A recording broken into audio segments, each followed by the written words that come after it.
hardest part for me, and I'm no expert at these things, podcast, radio, any kind of broadcasting. I'm far from an expert. But the hardest part for me is, how do you open up? Do you say, hey, everybody, and all this? Or do you just roll right into the topic of the day? Do you tell a story? And the ending's tough too. It's always kind of awkward, hey, until next time. Or do you have a catchphrase? Are you like Walter Cronkite? That's the way it is. Or when Dan Rather was going courage or whatever.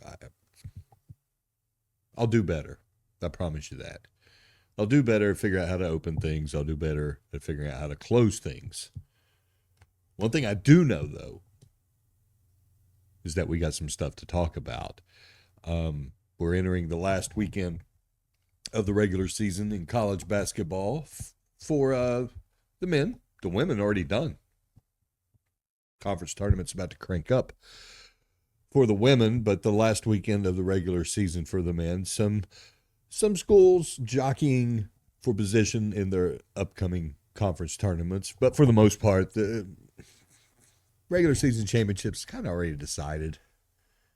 Florida's more than likely going to win the SEC. I mean, there could be upsets this week. I get it. But there's not a lot of drama going on.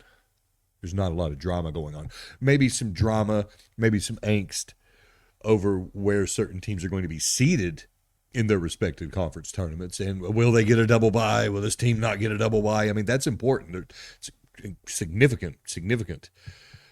But other than that, not really any captivating races, I think, for regular season titles. And do we really care about regular season titles? That is an interesting question, because the end-all be-all for so long has been, well, first of all, the NCAA tournament and how to get to the NCAA tournament. And usually that means by winning your conference tournament. So if you are a school and you're given a choice, would you rather win the regular season or would you rather win the conference tournament? How many pick one and how many pick the other? It's something we need to explore.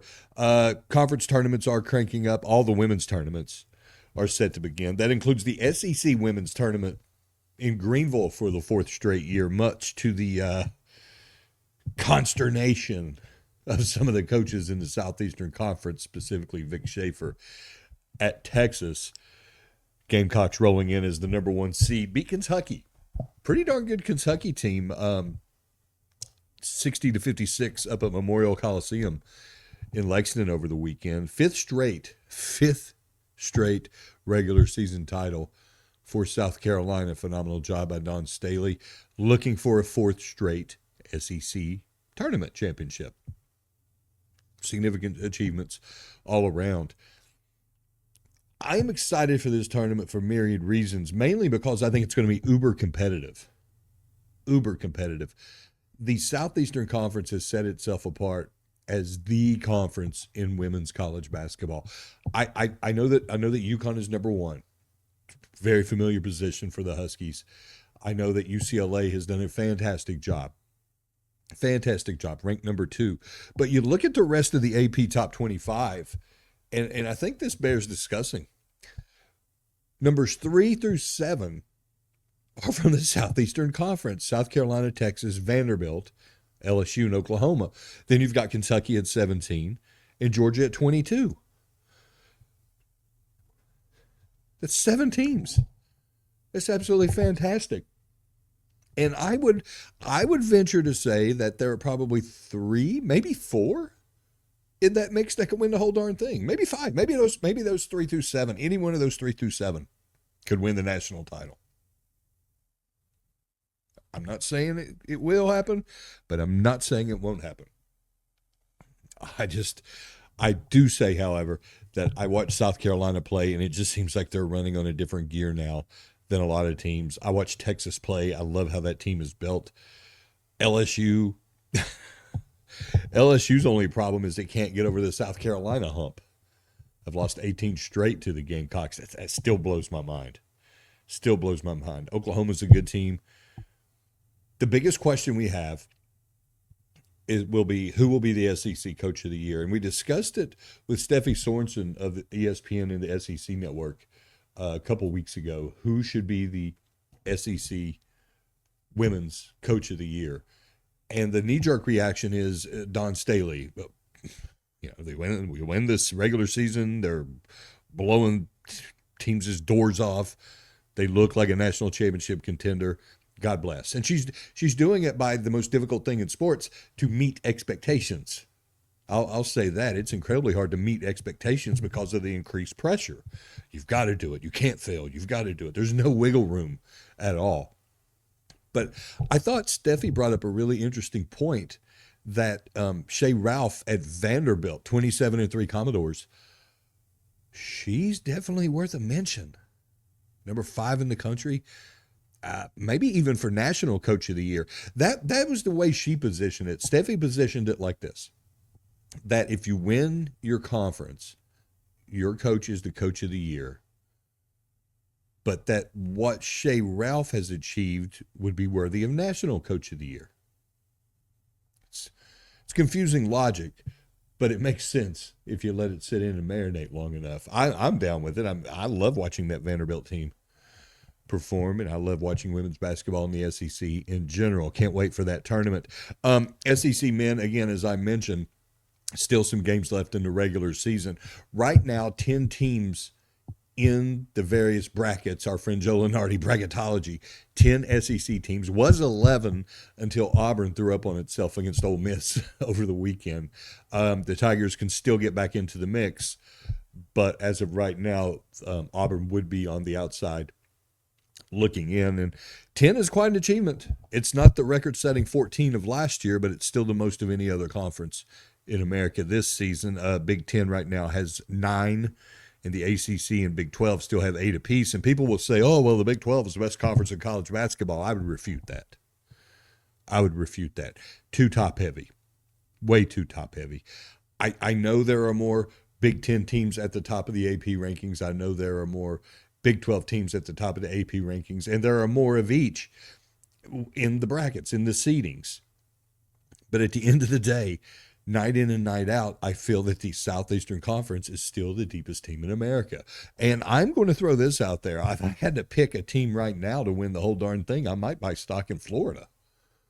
I'm so impressed with the Florida Gators, especially after that dismantling of Arkansas the other night. Best front court in the land, guard play off the charts. They're playing with a lot of confidence. They've got a coach who's done it before. I wouldn't have them at the top of the AP rankings. I've actually got them number 5 on my latest AP top 25 ballot because it's based on the regular season. But if everything was reset to 0-0, and we are going just by the tournament, I would put my money on Florida.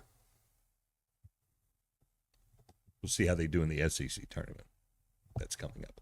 A couple more items here. We got a brief show tonight. Oh, the College Sports Roundtable.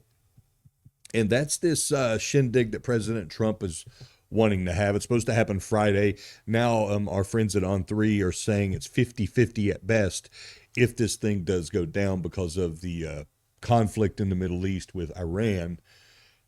It's basically a roundtable, and the president is going to be the chair. Ron DeSantis is involved. Randy Levine of the New York Yankees, president of the New York Yankees, he's involved, to try to figure out a way to fix college sports. And listen to this list of folks who are going to be there. You've got all the Power 4 commissioners. So you've got Greg Sankey of the SEC. You got Tony Petitti of the Big Ten. You got Jim Phillips of the ACC and Brett Yormark of the Big 12, okay? All right, and you also have Tim Pernetti of the American Conference and Gloria Nevarez of the Mountain West. Well, I've dealt with Gloria a couple of times. She's a wonderful woman, very smart, very smart. Charlie Baker, the NCAA president, also involved. Then there's some other folks, Nick Saban, Tim Tebow, Texas Tech super booster Cody Campbell, Adam Silver, the commissioner of the NBA, former Secretary of State Condoleezza Rice, Tiger Woods, and Bryson DeChambeau. Make it make sense. How is Bryson DeChambeau involved in all this? That's is it because he's golfing buddies with POTUS?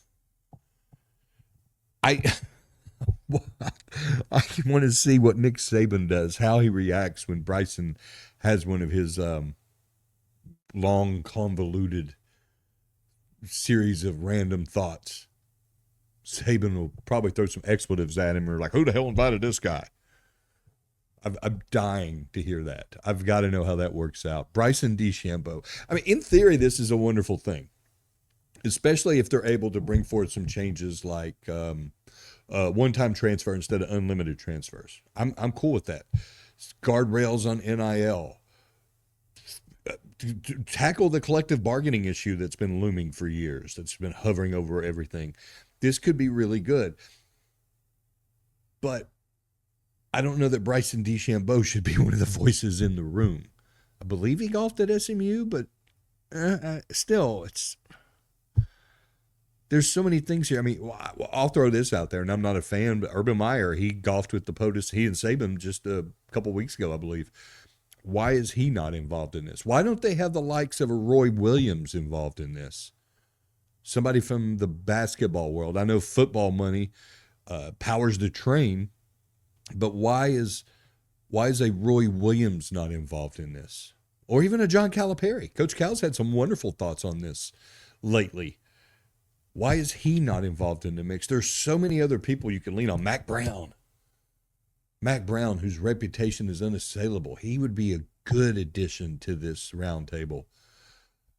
But he's not. We've got Bryson DeChambeau, Cody Campbell, Super Booster, bought all those infomercials about how to fix college sports, and we got to fix college sports.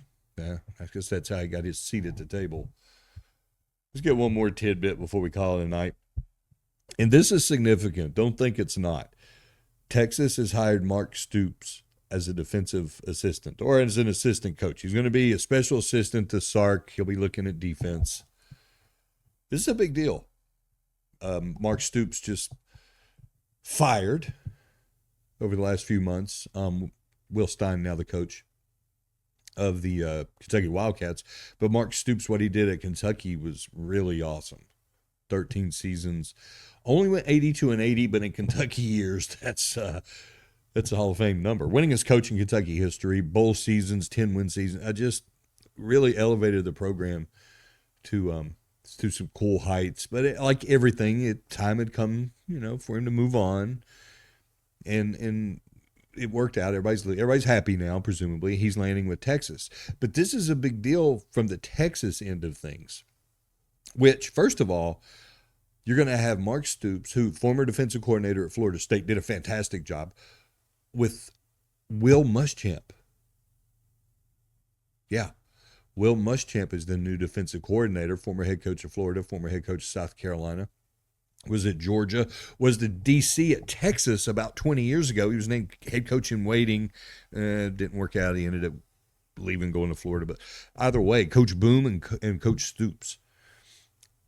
Texas's defense just got exponentially better. Seriously. And this is another sign that Texas is all in to make a run at the national championship, to try to leverage a championship out of this, what's dwindling away, out of the Arch Manning window. This is another example. They did a wonderful job in the portal, bringing in the running back from Michigan, bringing in Cam Coleman from Auburn, best wide receiver in the portal, a lot of other parts for Arch Manning, some parts on defense. I like this move so much. And if I had to make a bet, if I had to lay down that fortune that I do not have on who would win the national title next year, I would go Texas. Now, we thought this year would have been the year, or rather this past season would have been the season. Didn't work out. Lesson learned. Lesson learned. But I'm feeling extra special about this. I think there were things they took away from the 2025 season that they'll avoid going forward. And this is the year. I'm not saying they'll go undefeated in the SEC. As a matter of fact, I don't think a team ever goes undefeated in the SEC again. I truly believe that. And that's not a bad thing. It's just going to speak to the quality of the conference and the rigors of playing that schedule, especially with another conference game added to it, 9 conference games. But the way things have shaped up for the Longhorns, I could see them being the one. I could see them being the one. Or it could be another team like Indiana coming out of nowhere, making a run to the national title, which I know Indiana was in the playoff last year, but you get what I'm saying. So just something to monitor going forward. Again, this was an abbreviated episode. We'll have a couple of deep dives into some interesting topics later in the week, including Clemson basketball coach Brad Brownell meeting with the media today and talking about how he's going to be getting with athletic director Graham Neff to discuss funding the basketball team, that it's that time of year. They've got to talk about the investment and how he understands that the vast majority of the money, I think he said 86%, goes into football, right or wrong, probably right. But they've got to figure out a way to also help basketball get a little bit more to get over that hump. So that's something I want to explore later in the week. And I also want to explore a fascinating article in Sportico about Duke University athletics and how they were so close. Some of the teams there were so close to forming unions. Daniel Libet at Sportico, I'm going to try to get him to come aboard. He's a friend of the program. He wrote it. It's well worth your time to look at. So I suggest you do your homework, and we'll discuss it later in the week. Thanks for stopping by this podcast. Do what you do for podcasts. Like, subscribe, whatever. Leave me a comment down below. Hit me up directly on social media. You can find me on X/Twitter at Scott H Sports. DMs are open. Comments, complaints, suggestions, whatever. Let me know. If there's a topic you want me to discuss, happy to do it. If there's a guest you would like me to bring on, let me know. I'll try my best to facilitate it. Otherwise, until next time, and here's that awkward close, be safe.